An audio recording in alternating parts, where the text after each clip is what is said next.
Greetings and salutations and so forth.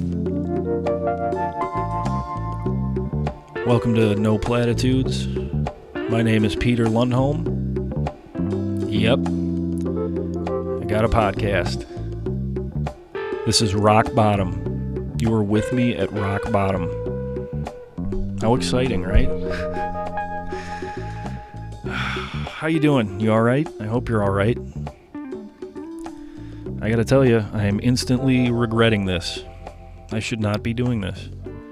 For a number of reasons. One, I don't know how to use this digital recording shit at all. This software and these mics and these inputs, this shit is too much. This is too much. I don't know, and you'll hear it too in the interview. There's all kinds of hissing and humming. It's brutal. So I apologize in advance for that. The show's called No Platitudes because, I don't like insipid questions. I don't like cliches. I don't like platitudes. However, here's a cliche for you. Bitter, jaded, white guy with an annoying voice starts a podcast. Right out of the gate. With the contradictions and whatnot. So what are we doing here? I don't mean in an existential way, although I'm sure we'll get there sometime. Maybe in episode 2. No, but I like to talk to artists about the condition, the artistic condition.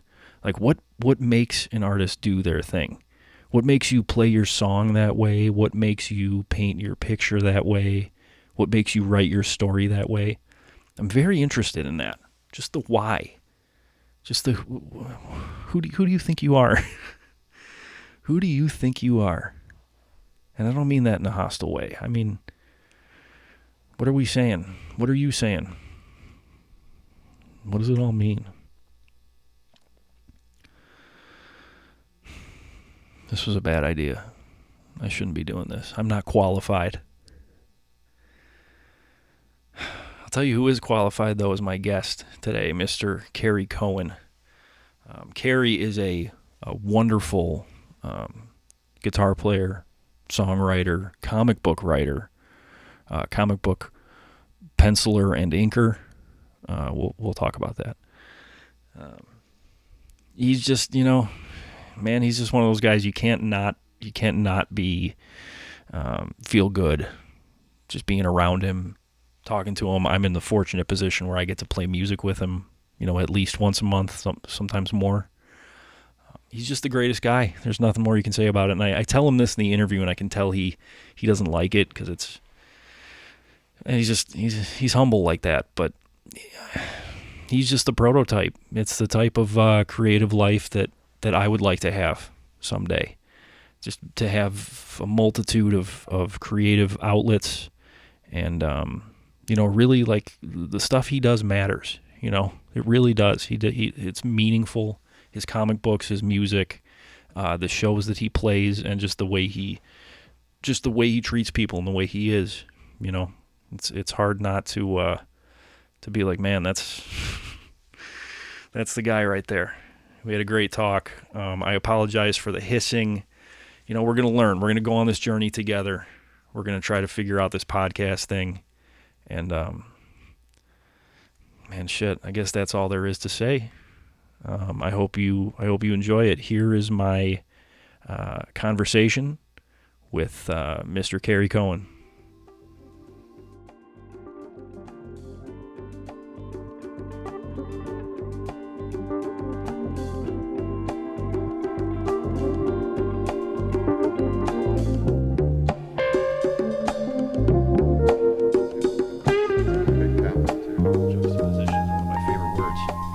Hey, welcome to No Platitudes. Here we are. Right? I mean, do you do that at the first episode? Do you say like some shit like that? I don't know. I have no platitudes. I know you don't. You are the most devoid of platitudes of anybody I know. I'm so devoid of them, I'm not even sure the definition of them. When I did my podcast, I bought this little machine and it had these little buttons that you press and then it gives you like that doodle-doodle-doodle-doot-doot introduction. So it was like I super need cheesy. something like that. Right? Packy, can you make me a thing that goes doot-doot-doot-doot? That's it. I didn't. I Welcome. thought I was all hip to what you do. I didn't even know you had a podcast. Welcome at to some No point. Platitudes. Yeah, I did. At the start of COVID, I was so bored at the start of COVID. It was terrible. And I wasn't playing guitar at all. I had stopped playing guitar for several months. And so I had all this time and energy to do all these things I wasn't doing. And I started a podcast similar to this. I had a little phone thing, though. I called on the phone because it was COVID. And I would just call creative people I knew, and I'd just start talking to them. Far out. Say, How did I miss that? Right? It wasn't the art lessons, was it? No, it was just, Okay. it's Chicago Creators, it's called. It's still around somewhere. I still get billed to have to host it or something. Fuck me. But then I lost, then it's like COVID started to ease down. I started to play guitar again, and then I just like, I'd love to keep doing it, but I'm glad other people are. So I totally understand the impulse to do this. I agree. Well, I I agree mean, people like us, like the amount of things that we maybe started or dreamed about doing is, I mean, could go on forever. endless. It's frustrating. It's, I mean, especially during COVID. How could anybody be motivated? It's hard to be motivated right now, Right. about stuff. Very true. But I wish we had the mics on like 10 minutes ago because we were bullshitting about art and stuff. And I know that most people who would potentially maybe listen to this, both of them, will be somewhat familiar with like One for each of with us. what you do. But like I'm trying to think of the first time because I knew who you were when I was in high school. Come on. Because Wow. I would be on I think it started on the Vince Welnick forum, Uh-huh. and I knew about Terrapin Flyer from there. Right. Because I remember specifically seeing your name, and TC was doing gigs with these guys, Yeah. and I remember there was a lot of heat on some people after Vince died and everything, and it was Right. like there was like weird internet. It was like kind of my first exposure to the not only the Chicago kind of jam band scene, but even like internet drama and stuff. It's so Right. weird to think about now. And That's every day. why were you paying attention to that? Because you were into the Dead and you saw that, or Dude, I how was did you into the how Dead did you and- run across it? I just happened upon the forum, like it was my junior year or something, so it was only a year or so before Vince unfortunately passed. But Right. I remember it being a hub of a lot of cool discussion. There was a lot of because I was always an appreciator of Welnick. Uh-huh. I never understood really the some people that weren't fans, All right. or not fans of him, not specifically him, but Latter Day Dead. Uh-huh. And I think I just happened upon it, and I saw like, oh, he's like playing with these dudes from Chicago. Like this is wild, Right. So Some did people get down on him directly too. which is fucked. Which is weird, right? Yeah, it's weird to do that to anybody. Right. I mean, I guess we all do it to an extent, whether it's like with politicians or somebody. Yeah. But I don't know, the kind of direct, it's weird, and it's gotten worse. It Yes. gets worse every day. The directed anger and the directed hate is. Yeah, there's places to direct it. I don't know that it's necessarily at like celebrities whose movie you didn't like, or Right. bands whose last album sucked or something. Right. But did I see a picture like a couple of years ago? Somebody posted a picture of you like way back, and were you playing a flying V at one point? Oh wow, that's weird. Or like maybe it was like some kind of Jackson something funky shaped guitar. I would say at some point I might have been, but I don't know if there's pictures available of it. The first bass I had, I think, was like kind of a flying V bass that I had. But yeah, I don't think there would be any pictures. Maybe I of it. dreamed that. Maybe I had a you might dream have. that Cary Right. Cohen was playing a BC Rich Warlock. No, you're right. You're right. I did. But, when it, did but you- it was a bass. What made you want to start playing music? When I was a kid, it was kind of put on me by my parents. My parents bought a piano when I was 5, 6, 5 maybe. And, it was just the thing. We're going to give you lessons. And, all the kids would sit there and see what they could play on it and try. And we started taking lessons. And then when were you corrupted by rock and roll? after a few years, well, that was all classical stuff they were trying to teach me then, which was really fun to learn in a way. But it was kind of a drag to learn in a way. I remember enjoying it, but I remember it, as a kid trying to learn it, it kind of hurt my head, and I just wanted to run around. So after like maybe 4 or 5 years of taking piano lessons, I put my foot down and said, I'm not going to go anymore, and that's it. And that was probably like in 5th grade. And then I would say in 6th grade, I probably heard Elton John play Wow. the piano, and realized, okay, so the piano is also this too. Yeah, yeah. And so then I told my parents, hey, I need some Elton John music. And they didn't take me too seriously because I had quit, I'll smash their dreams after years of lessons. So they're like, well, I don't know if we're going to really invest in that again. And so they bought me one piece of sheet music, and they said, all right, Cary, if you can learn to play this by yourself, then we'll buy you any music. What was the piece? I was in a Jesus Christ Superstar. So they bought me two pieces from that. They bought me the title track, sheet music for the title track, and for I Don't Know How to Love 'Em. And they said, if you can learn to play these, we'll buy you any music you want to play. And so I learned. I faked it though. I could have, if I wanted to, I could have bothered to learn what was on the music, but they had chord symbols on there. So that was the first time I just learned to fake chord symbols with my left hand, and then I read the right hand. How did you even figure that out, though? It was just there. It was G.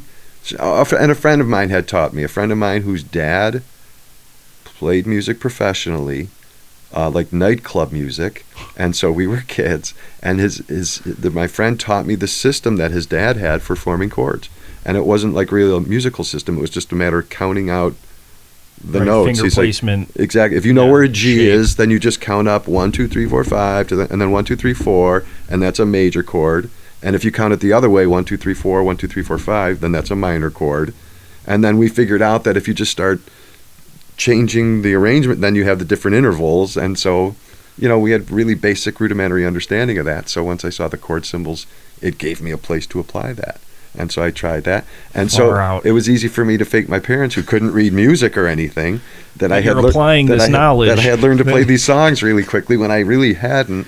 I was just kind of faking it like a fake book. That's the information a fake book gives you. Right. And so then they said, okay. Wait, is that why it's called a fake book? I never knew that. Are you serious? Yeah. I think I'm just guessing. I pretend to know what it is when I talk to jazz people, but I'm guessing that's what it is. That it does not give you the actual arrangement. When people hear jazz musicians play out of a fake book, I would think they would think, oh, they're reading the music. And right, that's what I thought. Right. And what is it, tabs? It's just little chord symbols, and then they give you the melody. They'll write out the melody, but there's no arrangement for what to do with the left hand or the other instruments to accompany the melody. Whoa. So you just have to fake that, and so fake book. I think, right. Wow. I think that's what it is. That's what I always assumed it was anyway. I just realized that by doing these types of interviews, I'm going to learn a lot of things. I'm going to publicly display the amount of shit that I don't know and things that I've just made up in my head. Well, that's very brave. What you could do is not admit, you could just say, for the sake of the audience, can you explain why they call it a fake book? That would be a platitude. I already feel bad about saying, when did you first start playing music? That felt like a platitude question. All right, very good. That was a Barbara Walters but it led to some good stuff, or led to other stuff. I won't say it's good stuff. It could be really banal. And what about drawing? When did you find that? Oh, wow. Platitude again? Yeah, right. That good question. I don't know. Sorry to interrupt. For anybody who doesn't know, also I draw. Drawer, creator of comics, excellent Nuns versus Nurses. You're working on Knights of the Curious City. Knights of the Curious City currently. Life on Earth. Working names in. Right. Working names of your projects in. I like Platitude or not? Maybe.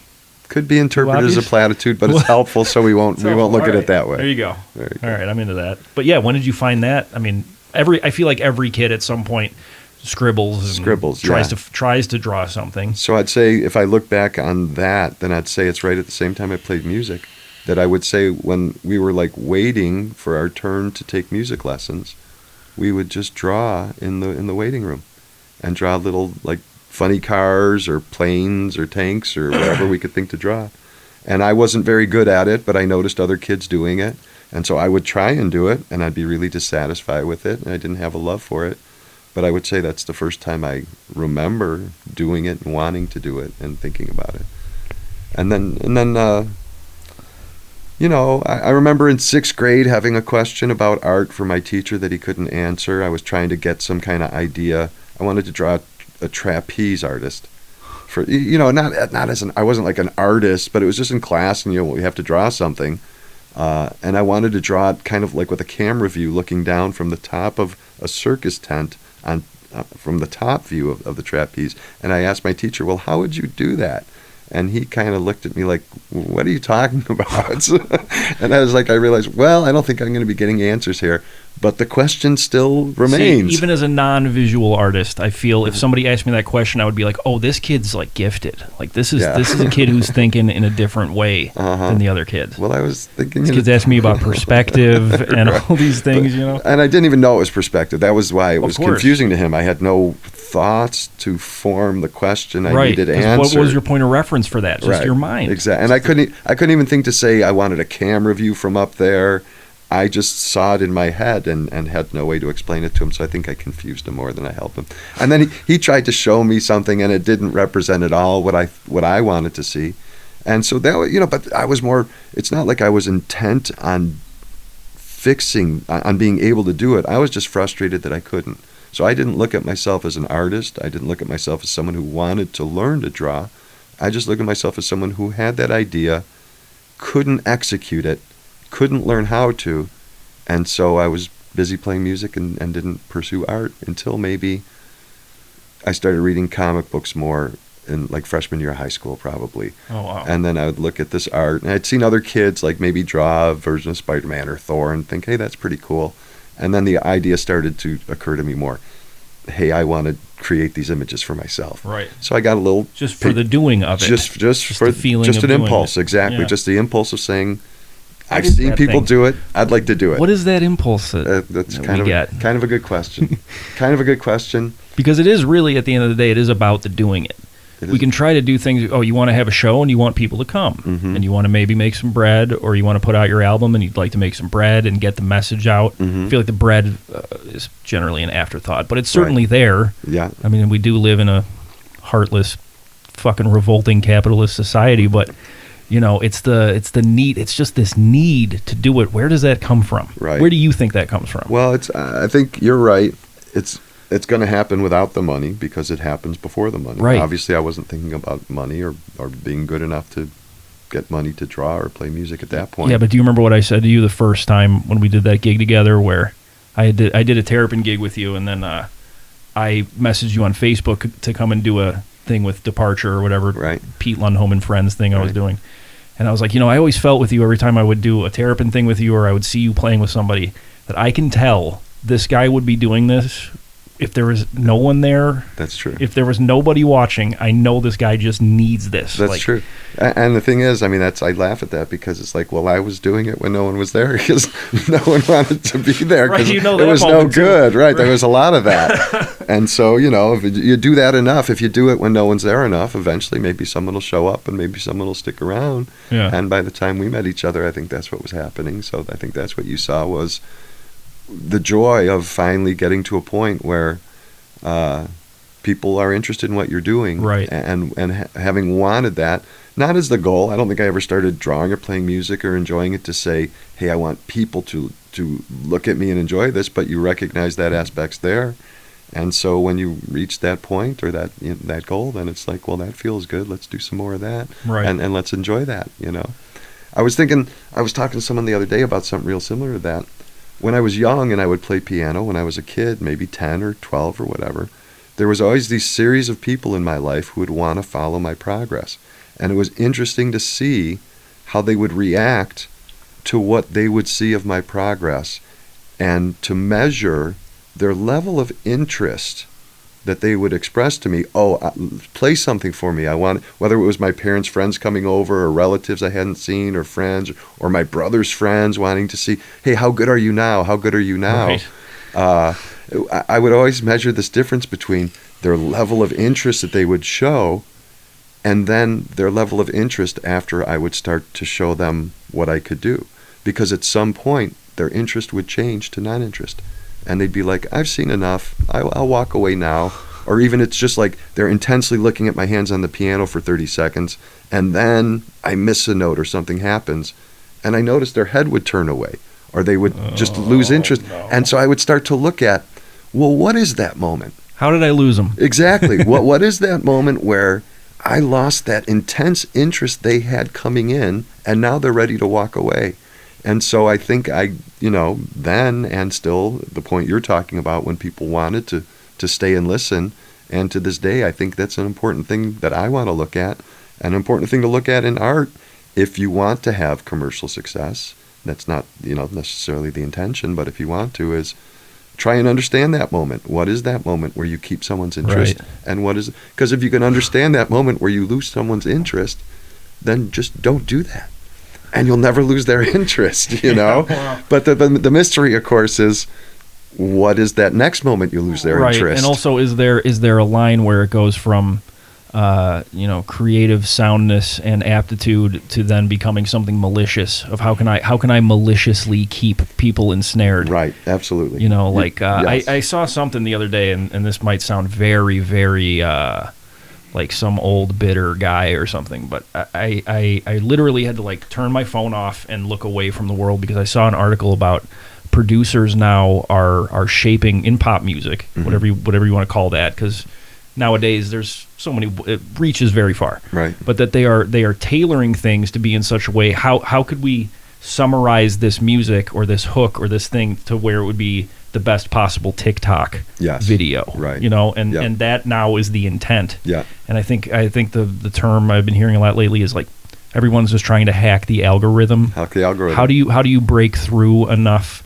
And it feels kind of gross. Like I get what they're saying, and I think anybody like, the Beatles were hacking the algorithm of their time by writing great pop songs that captured the imagination of all these people. But at the same time, there's something there. It takes on a nefarious kind of energy to me when I hear it put in certain ways. In ways like that, right? Because that way it's in that way it is particularly manipulative, and it's manipulative to separate people from their money.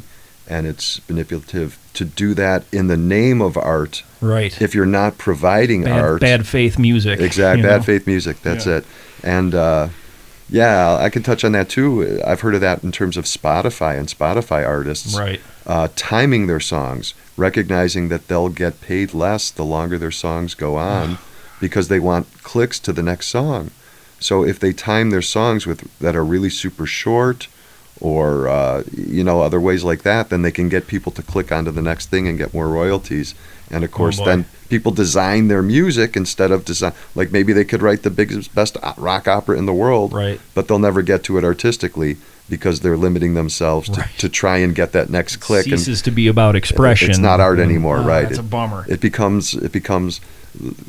When you say malicious, I think of a phrase like cracking the code, right? Which can be a real good thing too. Cracking an artistic code is a great thing, and that's nothing against. There's some great pop music out there. I'm hearing more stuff now with like good sounding snare drums, and even if things like what's that Lizzo song that was real popular a couple years ago. It sounds like something that was in the background of Scarface or like Miami Vice, and it's hot. Right. It's like it's a great song, like legitimately great pop song. So I'm not Yeah. trying to say anything like that. Yeah. And at the same time, on the flip side, and the less bitter side, is that because of the internet and because of all these different outlets, you can find people that do want to hear your thing or that other thing that is different from that, and you can reach them directly. Yes, It might be harder from a business standpoint or whatever, but I hate to sound like bashing the pop music guy, because you and I were talking before the mics heated up. Mm-hmm. I hope I don't have to edit this out about how fucking awesome Christina Aguilera is. Yeah, no, not at all. I mean, she's awesome. And we use that as an example to say that you can find beauty in all kinds of music that you wouldn't necessarily expect to. Right. Especially, we were talking about pop music because, I came up more jam band stuff and, rock and roll type stuff and even classical stuff I enjoyed as a kid. Yeah. And, kind of like when Madonna came out, it all turned to MTV and pop stuff. It was just like, for me, it was like you lost me and I'm not into it. And then several years later, I ended up playing in a band that played all that material, and Lionel Richie and the stuff I would never listen to as a young person. Right. And then once I learned to play it with people who really knew how to play it and understood it, and they could teach me the nuance of it, and we could get it. Suddenly, it just flipped night to day. Yeah, you come to figure out that's good this shit. Music is incredible. Yeah. And how do you miss that? It's just your mind blocks it out at first. You have your bias, and you push the music away, and you push the enjoyment, and you close your mind to it. And if you do yourself a disservice when you do that, and that there's so much enjoyment, even in just hearing a song on a commercial sometimes. Sometimes a commercial is made by the top songwriters that are available, that are making the top money. Yeah. And those are the guys that would be writing excellent music we would hear and love in the entertainment sense. Right. And man, they're still good. And they were you know what I mean? they were shortening things to TikTok lengths Exactly. even back then. That's Hey, right. in this 25-second commercial spot, we need to have a song Changed with my a life. beginning, middle, and an end, Right. and a catchy, memorable thing that Right. expresses an idea. I mean, look, man, even those motherfuckers, I got to backpedal. I got to be a backpedaler now. Yeah.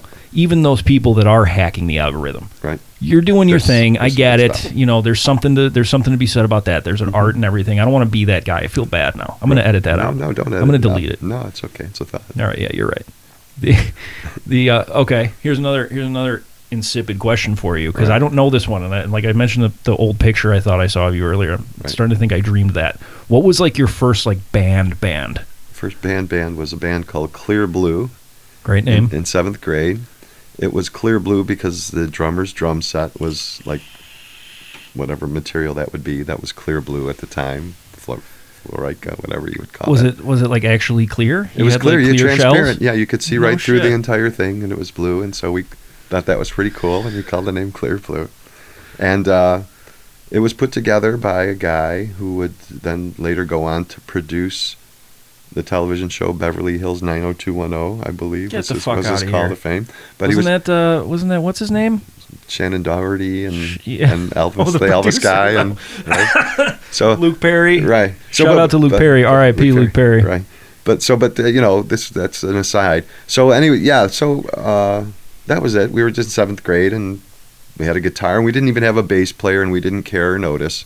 One day we auditioned a bass player, and he came in and he played with us. He's like, "This is great," and we're like, "Yeah, but we don't even understand what you're doing. We don't really hear what you're doing." So we weren't, you know. And then we played a couple parties for the kids and the kids. In 7th grade? In 7th grade, yeah.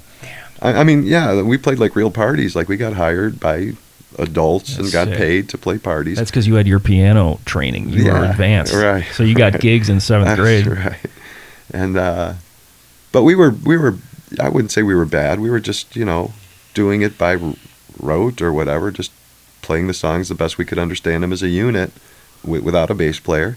And, you know, kids were young enough to be excited by that because we were right in front of them in their living Right. room, and it was great, and we did well, and it was fun. And then we played at the school. Then the junior high had us play at the junior high, and it was incredible. And, yeah, it was pretty fun. That was great. It's so fun. Do you feel like the way it is now? Because I definitely have this. Uh-huh. Do you chase that same level of stoke from the first time you do it? I mean, you spend the rest of your life trying to get to that same place Sure. of just like, this fucking rules, Sure. you know? And you catch that mode. I mean, shit, like there's times I look up at you when we're doing the First Fridays thing, Right. and I know in that moment it's like, we're sitting in it, it's here, and, Right. and we were talking about whether we would do it if there were people around or not. I think that becomes immaterial when you start to see the true, like, symbiotic thing that happens. Yeah. And, you know, Deadheads and jam band people know about that, about how important the crowd symbiosis is, and like any like kind of party element is almost irrelevant to that Right. that thing, you Right. know, like that moment when it happens. Right. Because I feel like everybody is chasing the equivalent of their 7th grade Yeah, first gig, You're you not know? wrong. You're not wrong.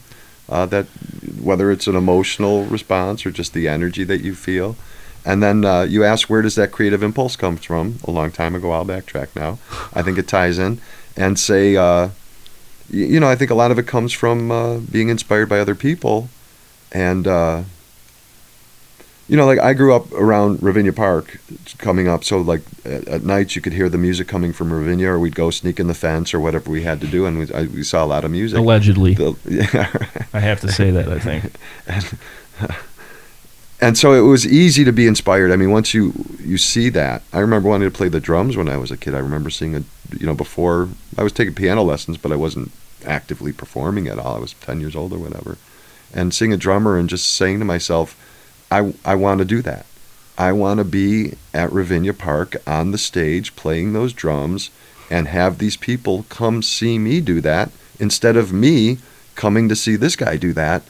I want to try the other side. Yeah. I mean, when you see someone do, whether it's sports, people, some people like will put down the value of sports, and they're like, oh, it's just a man hitting a ball in a cup, or they're just, and it's like, man, no, you don't get it. This is a person who has tried his very best all his life to excel, and he has now achieved and succeeded. And it's the tradition of it, and it's all of those things. Yeah, and if you can't be inspired by that in some way, then you're not going to be inspired by anything, because what else is going to inspire you other than other people's achievements? Even if it's in a field you don't appreciate it, just that someone's intention and their passion and their pursuit led to that achievement that people are interested in seeing. I don't watch many sports. That's still inspirational to me that someone does that. And that kids grow up seeing that, wanting to be that, knowing that that's what you want to do. You want to be inspired. You want to try and accomplish, and you want your accomplishments to try and inspire someone else. Right. What else is there? Well, I mean, man, you feed me these great segues, because you're talking about the inspiring somebody else. And I don't know if I'm going to record a little preamble before this, like the way Mark Maron does. Yeah. No platitudes. That's why I wanted you to be the first guest. And I know you hate this shit, and I don't want to. I love it. It's just, it's kind of, you have set the precedent and the bar and sort of like the creative life that I know that I want to have. Because, like, shit, doing gigs, you're making comics. CaryCohen.com, by the way, is a hub for everything. He's got links to his music stuff there. Thank you. There's art lessons. There's links to the comics. Wow. What is the status of Knights of Curious? Is it Knights of the Curious City? Knights of the Curious City is the title. Knights with a K. Knights with a K, yeah. That's the official title. The status is I'm working on it slowly. It's I started it as just a way. I wanted to get better at my art. I wanted to improve the craft of my art. And I had done the other graphic novels, and I had worked on one with you. And I said to myself, I know if I just apply myself to this on a slow, steady basis and work on it page by page for as long as it takes, that by the end of it, I'm going to be a better artist than I was at the start of it. And that was the pure intention of it. Wow. And so then I just started slowly, and I put the Patreon together, which, if you want a platitude, it's patreon.com. I think there's a link to that on your website, right? Yes, there is. It's all connected. Patreon.com/Cary Cohen. I won't spell it for you. And so just month by month, I put up whatever pages I'm able to accomplish, which is my goal is 3 pages a month, and I've been able to almost stay to that. So that's the status of it, is that I'm now in the second volume of it, about 30 pages in or so, and I'm just slowly creating it with the awesome support of people who support me on my Patreon.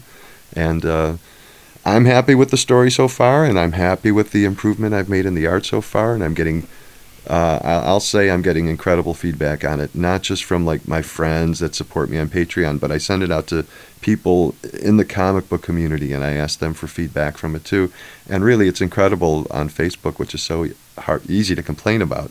Yeah. But one cool thing about Facebook is I'm in touch with the comic book creators that I grew up idolizing, and now they're willing to talk to me.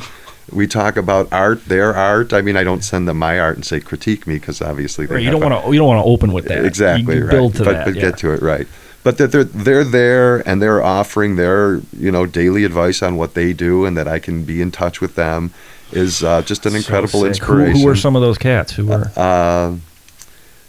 Ron Frenz is probably the one who affected me the most when I was youngest, that I have spoken to the most online. And he's a pretty famous Spider-Man artist. He's not one of the original guys, but he was the guy who really solidified and developed the look for a long time of what Spider-Man's like. And then there's just a ton of other guys. Mike DiCarlo, I talked to, who was a great inker back in the day. He's a penciler too, but an inker as well. And Jim Steranko I'm in touch with online, and just a bunch of other guys. And then even some of the guys that have passed away or whatever, they have sites up that someone is administering for them, right, where there's just a constant flow of being able to see their artwork that you'd never have a chance to see in any other form. See their original pencils and sketches and unpublished work. I saw there was some, I can't remember the artist, but there was a book of his, like, practice, you can call it, concept art type of thing that got auctioned off for some ungodly amount of money. And I was like, that's exactly the type of thing I want to see. Is like sometimes you don't want to lift the lid off it, because I know for me, and you probably have this too, it's like no, I don't want people to see the uncompleted or like the outtakes or Right. the things that I didn't want to use. But at the same time, it's something so fascinating about how did you get from here to there? Absolutely. You know? Right. And to me, even especially in comic book art in particular, I like the sketch better than I like the final art. There's, the reason I don't know if a lot of people know or care, but in comic book art, it's a tradition to have someone pencil it, do the pencil work, Right. and then have another person go over it and do the final ink Yeah, work. I've seen Chasing Amy. I know about inkers. And the reason they first did that was because the paper quality was so bad. If you tried to publish the pencils, it wasn't going to print at all. Now, printing's so much better, you really don't need to do it. You could publish pencils, but then, it's all on computer now, or a lot of it is. And so they just keep that idea going. But That's interesting. Is that? Oh, I'm sorry. Go ahead. yeah, really quickly, the what I like is when you get a chance to see what the pencils looked like before they were inked. It shows you so much more. You can learn so much more from it about what the artist was doing to create it than you can in looking at the inks. Really, if you look, sometimes they'll Xerox the pencils before they ink it so you can look at them side by side. If you look at the pencil work, you see so much more depth, so much more detail, so much more expression in it. And then you look at the ink work, no matter how good the inker is, even if it's the same artist as that penciled it, the ink work just looks flat next to the pencil work to me. It looks brilliant in its own way. So counterintuitive. Right. It looks stark and brilliant in its own way. But in terms of what I like about art, looking at the process, trying to understand where it came from, what were the steps that were taken, it really removes all of that. Right. And the pencils really reveal all of that. So to me, the pencils are really where it's at, more than the inks. But the inks are so important. That's what the product is. So is that why? Because it's funny you say that, because you have something of a minimalist style. Mm-hmm. There's a lot. When we were talking before the mics came on, I'm so pissed we didn't turn them on, Yeah. but I'm glad we didn't. Kind of. Right. We practiced. About negative art or negative space, Yes. and framing the world around it and everything. You do Yes. have a very raw vibe Yes. to it. Is that like on purpose? Are you making the kind of comics that you would like to see? I'm trying to, and what you're describing is probably both a limitation of mine and also probably something that I've turned into, somewhat of a strength It's or a signature. style It's of mine. Right. Your lines have a lot of life to them. Oh, great. And Thanks. it's funny that you're saying you like those pre-ink, Yeah, right. things, and you keep so much of the life in the lines. That's what I like, is the expression. Life and in the lines. In the lines, right? Sure. That's what I like. I'm going to change the name of the podcast. We can do it. No Platitudes is over. We are now Life in the Lines. We need a new theme song. Life in the Lines. We'll leave that to Paul Schaefer. Please edit that one out. No way. Do you want me to play? Should we play a song from your latest album? Because you got a record out. We could play one. I could throw one in here. If we're going to do it, let's do it. That'd be great. All right. We'll pop it I in. approve. So what we'll do is we'll pretend to stop talking here, and this is where I'm going to crop in All right. a joint. Which song? I don't know. Which one do you want me to play? Whatever you like. What do you like? Which album? What was it like recording with Packy? Packy's an absolute genius to record with. Of course, he's a genius in everything he touches musically and anything else I've ever known him to do. It seems fuck like him. I agree. Right? Fuck brothers. Brothers suck. But no, it's true. I say that just in fast response and humor and in truth. He said he had a ball with you in the studio. Did he really? The album, yeah. Right. I'm sure he feels the same way, dude. And we're not swinging from your nuts. It's just, it's hard. It's very hard not to just see the radiance. And I know you don't want. I don't want to. Well, whatever. Because I know it's weird. I don't like when people say shit like that to me, and I know you don't like it. But it's why you're the first guest. Damn it! Thank you. You're the first guest. Thank you, Peter. I wouldn't be trying to do these types of things and have all these different spinning all these different plates. Right. If I didn't say, man. Right. It can be fun like that. You can have all this shit going on. I like it. Well, let me platitude Packy too, because it's not just his musical talents or anything. There's going in the studio during COVID, it was the one thing I picked to do that I said was safe enough to do. I can just go in these isolation booths with this one other person in this other room. Occasionally we have to be in the same room, and hopefully that's a safe activity. So there was this idea. I was going to be going down there a lot, several times a week for several hours at a time with one person. Oh my God, it's like we're cellmates or something. Right. You know what I mean? And so here the thought does occur as you're doing that, as you're driving down, as you're getting ready to go for the third time in a week. The thought occurs to you, oh God, here we go again. I'm just so tired. I'm so sick of this. How is this? And then you get in there, and then there's someone like Packy there to greet you. Right. And you've got a couple ideas to share, and he's got some ideas, and he'll give you feedback to your ideas. And within 15 minutes of getting there, every thought of dread is gone, and you're just actively engaged in the thought process and in the actual process of recording and thinking musically, and every bit of dread is gone. And that happened day after day for months. And we made this album, and he guided me with this musical ability and knowledge, and he played incredible drums, obviously, where I would play him my hardest songs that I had ever composed. He would rehearse them for 15 to 20 minutes, and he would come back and lay the final track that was on there in a way that was beyond anything I ever dreamed of or heard anyone else be able to play to it. He literally created my songs with me by doing that. And then his production guidance and his backing vocals and whatever else he did to make it excellent. He's good. He's real good. So that's what it's like working with Packy. Yeah. No, it's sweet. And I did something in there too. I'm certain of it.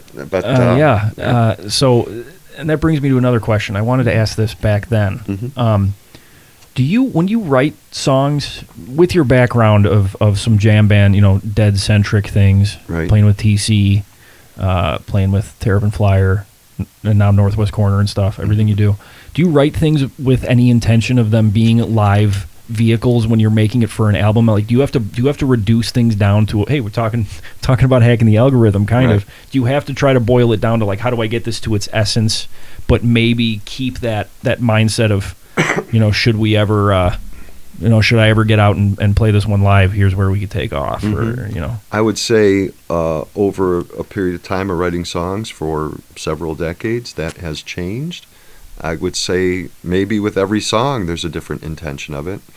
But I would say yes, there's definitely times where that happens in its simplest, stupidest form to start, where when I'm starting to write songs as a young person, I'm like, well, what am I doing? I have no idea, but I know I want to jam on stage with something I wrote, so let me put something together that I can jam over. Okay, that's done, and then you have that, Yeah.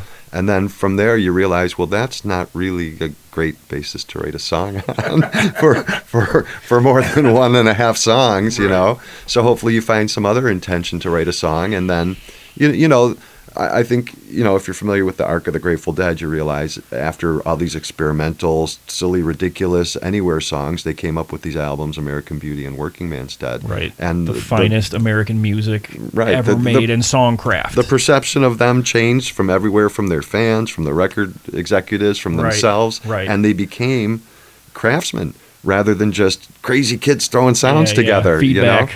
So I think at any point, you can reach that and feel I've achieved something more than I could before. I've elevated my craft. I've created in a way I couldn't. I think that's a good intention, and that's a way to go into it. And so the other intentions of writing a song kind of disappear, and if that's the primary one, I'm sure there's a lot of crappy, dumb reasons I thought to write a song, and maybe some pure reasons I thought to write a song. But I think just the idea of wanting to get better at songwriting, want it to be something that I feel good about doing, that I can share my songs with other people and get good feedback that they enjoy it or dance to it or are entertained in it some way. I think that's maybe the driving force in wanting to write a song, yeah. Well, trying to get to the core of the driving forces is what I'm trying to do here. Yeah, right. That's what it is. That's how we started. I don't know. Does this feel like an ending point to you? I don't know. I could go. I could talk to you forever because there's such a wide. I mean, the Grateful Dead thing kind of informs so much of like what we do. I feel right. Very true. Whether it is in a musical context or in a creative context, it's just very pushing true. it. That's true. Just got to keep pushing it. And I would say that's not even like a conscious desire of mine. It's almost like in spite of something, right? Because it's like, I was never like hardcore Grateful Dead, like I've got to get to that and fill me up with that at every second. I was more just like, hey, I really appreciate this stuff and I kind of want to be entertained by it and learn as much as I can by it. But then there would be points where it's like, I've kind of heard enough of it. I don't need to go back and see another show. But then I would feel like I missed something. But then you'd start to... I'd go back and see another show, and then I'd be like, how did I ever stay away from this? It happened to me this summer, you know? Right? 2 nights of Wrigley, and I was like, man, like, I don't know about Deer Creek now. I think I got my fill, and then, like, day and a half later, I'm like, man, Deer Creek. Right. Deer Creek, I gotta be there, man. I can't miss that one. So recognizing that, desire and the positives and the negatives of that, and trying to balance that, that's made the Grateful Dead be, as much as you don't, I don't try to want it to be there. It just isn't. It's like The Godfather. Just when you think you're safe, it pulls you back in and influences you in some way. And whether that is like, when you say songwriting, sure, I've written songs and said, this would be let me try and write a song that would be great if Jerry were singing it. Or let me try and write a song that would be like, if I were in the Grateful Dead, what song would I try and write instead of what Brent wrote, or something like that, you know? So there's all kinds of ways it can affect you that are good. Well, I hate to say what's next. What's next? A, I think that's a platitude, and B, I don't think, it's kind of like almost pointless to even go there. And yet it's a question that can be It is. I mean, right? Where do we? Right. I guess we just keep doing it, right? That's just it. Plugging away. More of the same, and by more of the same, I mean looking for what would be different too. Right. You know, that. Some new, if it's some new project, or finding ways to increase or better the projects I'm on, or whatever it happens to be, let that be next, and let's see where it leads to. I love it. What's coming up? You got First Fridays every month at Teddy's, right? And we might as well say too, there's a benefit coming up on July 31st. If you're listening to this in enough time, July 31st, 2022, we're going to do a benefit at Teddy's for some, medical expenses and whatever else we need to do for some recent events up there. So we're going to get a bunch of musicians together at noon on Sunday, July 31st, and have a lot of fun and hopefully raise some money for some good causes. So that's the main thing I'd say. And then there's always First Friday and whatever else we have coming up too. All right. And once again, cheap plug, CaryCohen.com, the hub for everything. Cary, you're the man. Thank you for doing this. I know it was weird for you, and I know we're in just such a weird, horrendous time in history. And so true. To be able to share it, with you and try to find our pleasures where we can and make something good out of it. And so true. Well, I think it's important, Pete, that you do this kind of stuff, and I'll say really quickly in a non-platitudinal type of way, I hope, it's appreciated, because this kind of stuff, in a weird world, this kind of stuff is more important than ever, not hearing me talk, but just having an opportunity to talk with people, having an opportunity to share ideas with people, and to give an example that's a good thing to do in positive ways without argument over positive things, and hopefully make a difference in the world. So thank you for doing it. It's appreciated. Thank you for being here. That's why I would be here, right? Because you do things like that. Thanks so much, buddy. All right. See you soon. Hey, look at that. We made it through the first episode. I hope you enjoyed it. I think what I'm going to start doing at the end of the show is I'll promote like upcoming events and things that I'm doing, whatever they may be. Right now, the only event that matters is July 31st at Teddy O'Brien's. A bunch of great musicians are going to be there. We're going to be raising funds for the victims of the unconscionable tragedy that occurred on the 4th of July in Highland Park, and hopefully also raising awareness about the need for gun control. Because if you ask me, guns are fucking out of control, and it's got to stop. So once again, thank you for listening, and I'll see you down the road sometime.